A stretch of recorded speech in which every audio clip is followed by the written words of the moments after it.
Today would have been Kobe Bryant's birthday. Kobe Bryant, as you know, is regarded as one of the most successful basketball players of all time. Kobe won 5 NBA championships, was an 18-time All-Star, 2-time gold medalist at the Olympics, an Academy Award winner, and voted into the Basketball Hall of Fame in 2020. What made Kobe great was not his innate talent or natural ability. I mean, sure, he had that. But as Michael Jordan famously said, everybody has talent. But ability? That takes hard work. Ask anyone who knew Kobe. What made Kobe one of the GOATs, the greatest of all time, was his relentless work ethic. Kobe worked long and hard to achieve his Wikipedia page accolades. Hey, Kobe even changed his jersey number to 24 to symbolize hard work because, as he said it, it represents working 24 hours a day. But working hard is not a phenomenon. Lots of people work hard. Let me try to give you the distinction between Kobe's hard work and most everybody else's hard work. Kobe's hard work was what is called deliberate work.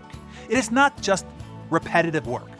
Work by itself does not make excellence. If your golf swing sucks and you just repeat it over and over, it will just suck more. Deliberate work is work with purpose, to improve, to get better, to master your craft. Let me give you an example. Robert, Kobe's trainer during the 2012 Summer Olympics, tells the story. Robert had worked with athletes like Carmelo Anthony and Dwayne Wade in the past, but this would be the first interaction with Kobe. The night before the first team meeting and scrimmage, Robert received a call on his cell phone around 4:15 a.m. in the morning. It was Kobe. Kobe asked Robert if he could meet him at the facility to help with his conditioning work.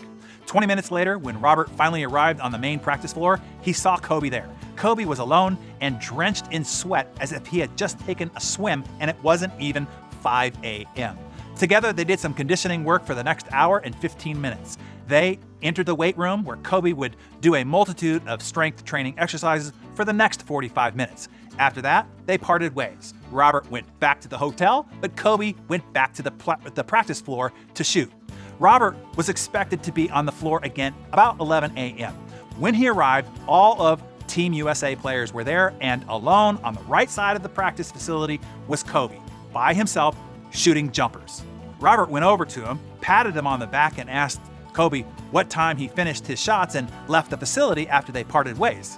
"Oh, just now," Kobe said. "I wanted 800 makes. So yeah, just now."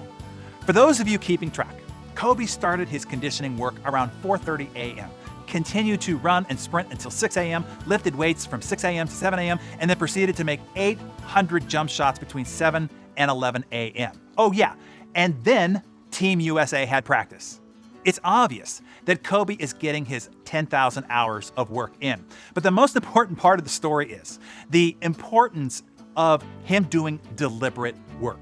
Kobe wasn't merely just showing up and working hard or working a lot. He was working hard with purpose. Kobe had a very clear goal in his work: make 800 jump shots. He was deliberately focused on developing the foundational skill of his jump shot. The actual time that he spent doing it was almost an afterthought. I know that sounds simple, but it's very different from how most of us approach our workday each day. Something else I'd like to point out is that he was putting in this kind of hard and deliberate work after he was already a 5 times NBA champion, and at the time already a 14-time NBA All-Star and 4 times the MVP of those All-Star games. Does he need to be up at 4:30 a.m., drenched in sweat, forcing himself to make 800 jump shots? Doesn't his success already prove that he knows how to make a jump shot? It's precisely because of that deliberate work all along the way that created the extraordinary resume and legacy that was Kobe Bryant. Too often, people get to one level of success and they stop working as hard as they did to get there. They think that they figured it out and now they can just coast.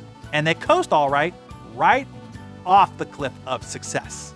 That is why nothing fails like success. Let's turn this on you now.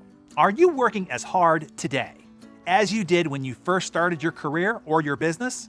Are you working deliberately, with purpose, focused only on your vital functions and keeping yourself out of being mired in the trivial?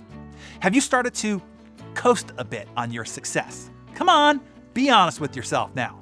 Are you showing up every day with the same vigor, passion, and excitement as you did in the beginning?